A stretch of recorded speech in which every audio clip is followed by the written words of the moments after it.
Hi guys, welcome to my channel. మీకు ఈ పాటికే అర్థమైపోయి ఉంటుంది నేను బిర్యానీ ప్రిపేర్ చేస్తున్నానని. నిజానికి 1 వీక్ నుంచి ఒక్క వీడియో కూడా పోస్ట్ చేయలేదు. 1 బై 1 ఒకరి తర్వాత ఒకరికి అసలు బాగోట్లేదు. చెప్పుకునేంత పెద్దవి కాదు, అలాగని చెప్పలేనంత చిన్నవి కూడా కాదు. ఓకే, ఇవన్నీ ఎలాగో ఎప్పుడూ ఉండేవే. సో మనమైతే ప్రాసెస్ స్టార్ట్ చేసేద్దాం. 2 డేస్ నుంచి మా పెద్దబ్బాయి ఏమో మటన్ బిర్యానీ కావాలి అని అడిగాడు. సో సరే చేస్తాను అన్నాను.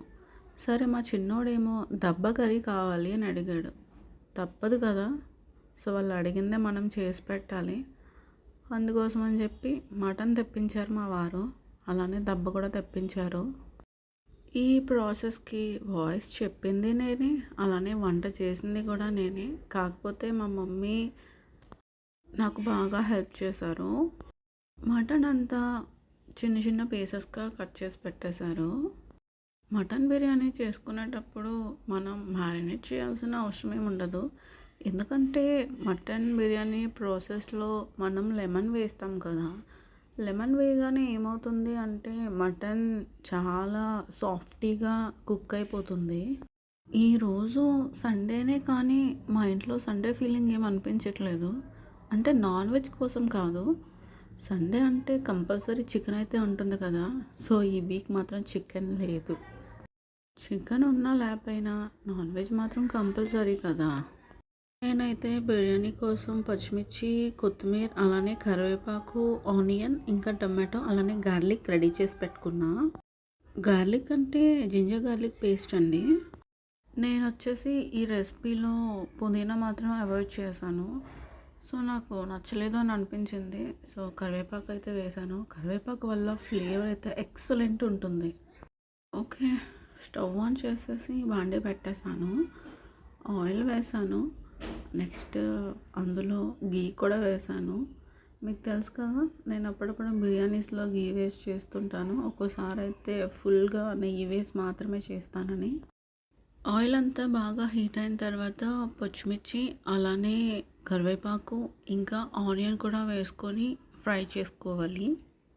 వంట చేసేది నాకు సింపుల్గానే ఉంటుంది, బట్ ఇలా వాయిస్ ఇవ్వడం కొంచెం కష్టం అనిపిస్తుంది. కష్టం అనిపించినా సరే నేను ఇష్టంగా చేస్తూ ఉంటాను. ఇంకోటి ఏంటంటే మార్నింగ్ నుంచి మాకు కరెంట్ అయితే లేదు. కరెంట్ లేకపోయినా ఇన్వర్టర్ బేస్ మీద లైట్స్ అన్నీ ఆన్ అయినాయి. ఆనియన్స్ అన్నీ ఫ్రై అయిపోయినాయి కదా. ఆనియన్ ఫ్రై అయిన తర్వాత అందులోకి టమాటో, అలానే కొత్తిమీర కూడా నేను వేసేసాను. మనం బిర్యానీ చేసేటప్పుడు కొత్తిమీర కొంచెం ఎక్కువగానే వాడితే కొంచెం బాగుంటుంది ఫ్లేవర్ అనేది. అవన్నీ ఫ్రై చేసుకున్న తర్వాత టమాటా కూడా కొంచెం మగ్గింది అనిపించిన తర్వాత అల్లం వెల్లుల్లి పేస్ట్ కూడా నేను యాడ్ చేసేసాను. నేను ఇందాక బౌల్లో చూపించింది అది మిక్సీ పట్టుకున్న జింజర్ గార్లిక్ పేస్ట్. ఇది మాత్రం దంచుకొని రెడీ చేసిన జింజర్ గార్లిక్ పేస్ట్. మిక్సర్లో వేసింది ఏంటంటే ఫుల్నెస్ సాఫ్ట్గా వచ్చేస్తుంది. సో అలా కాకుండా ఇలా దంచిందంటే మాత్రం ఫ్లేవర్ చాలా బాగా అనిపిస్తుంది. అవన్నీ ఫ్రై అవుతున్నప్పుడే సాల్ట్ కూడా యాడ్ చేసేసాను. కాసేపు అయిన తర్వాత గరం మసాలా కూడా వేసాను.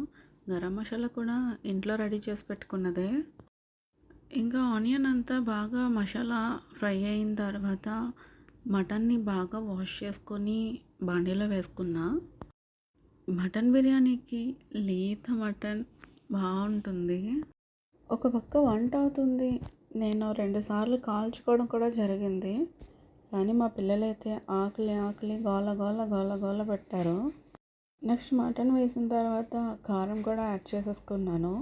కారం వేసిన తర్వాత మొత్తం అంతా ఒకసారి బాగా కలిపేసుకోవాలి. చాలామంది మటన్ బిర్యానీ చేసేటప్పుడు ఏంటంటే మటన్ని ముందే కుక్కర్లో పెట్టి బాయిల్ చేస్తారు. బట్ నాకైతే అలా నచ్చదు. ముందు నుంచి మేము ఎక్కువగా ఇలానే చేస్తాం. కానీ చికెన్ బిర్యానీ అంటే క్విక్గా అయిపోవాలని చెప్పి కుక్కర్లో పెట్టేస్తాను. బట్ మటన్ బిర్యానీ మాత్రం ఇలా చేసుకుంటేనే చాలా బాగుంటుంది. సో మనం మటన్ వేసిన తర్వాత బాగా వేగింది అని అనిపిస్తుంది కదా. సో ఆ టైంలోని నేను కొంచెం పెరుగునైతే యాడ్ చేశాను. అలానే నేను లెమన్ కూడా యాడ్ చేశాను.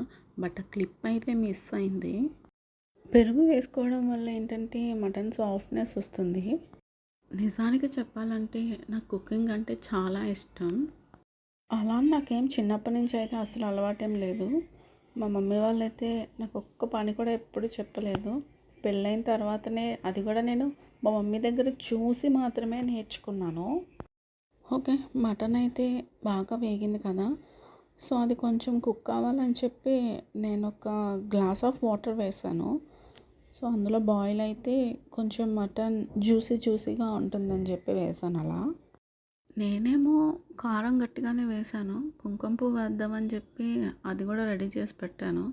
ఇంత కారం వేసేటప్పుడు ఆల్రెడీ షేడ్ అంతా రెడ్‌గా ఉంటుంది. ఇంకా కుంకుమ పువ్వు వేస్తే అందులో ఈక్వల్ అయిపోతుంది కానీ ఏం కలర్ కనిపిస్తుంది. సో, మటన్‌లో వేసిన వాటర్ అంతా డ్రై అయిపోయింది. సో, నేను అందులోని రైస్ వేసేసాను. దాని క్వాంటిటీకి తగ్గ వాటర్ కూడా వేశాను. అండ్ ఫైనల్‌గా కొంచెం దగ్గరకు వస్తుంది అనేటప్పుడు కొత్తిమీర కూడా యాడ్ చేశాను. ఇందాకల చెప్పినట్టు కుంకుమ వాటర్ కూడా వేసేసాను. అదంతా వేసిన తర్వాత ప్లేట్ అయితే క్లోజ్ చేసేసుకోవాలి. నెక్స్ట్ ఓసారి ఓపెన్ చేసుకొని ఇంకొంచెం ఎక్స్ట్రా ఘీ వేసుకున్నాను. ఇలా ఒకసారి ట్రై చేయండి, తప్పకుండా నచ్చుతుంది. అండ్ ఫైనల్ స్టేజ్ ఏంటి అంటే సెంటర్లో ఒక బౌల్ పెట్టుకొని బాగా కాల్చుకున్న బొగ్గునైతే వేసుకొని అందులో నెయ్యి అలా వేసి ఆ స్మోకీ అయితే వస్తున్నప్పుడు ప్లేట్ అయితే క్లోజ్ చేసేసుకోవాలి. ప్లేట్ క్లోజ్ చేసిన ఒక 5 మినిట్స్ తర్వాత ఓపెన్ చేస్తే అబ్బబ్బా! ఫ్లేవర్ ఉంటుందండి, చెప్పలేం అసల. ఇంకా బిర్యానీ అయితే రెడీ అయిపోయింది. ఆ స్మెల్‌కి, ఆ ఫ్లేవర్‌కి మా పిల్లలు గోల గోల పెట్టారు. సో, వన్ బై వన్ అందరికి ప్లేట్‌లో వేసేసి సర్వ్ చేసేసా. ఈ ప్రాసెస్ నచ్చితే గనక ఒక్కసారి ట్రై చేసి చూడండి. అలానే నా ఛానల్‌ని సపోర్ట్ చేయండి. Thank you.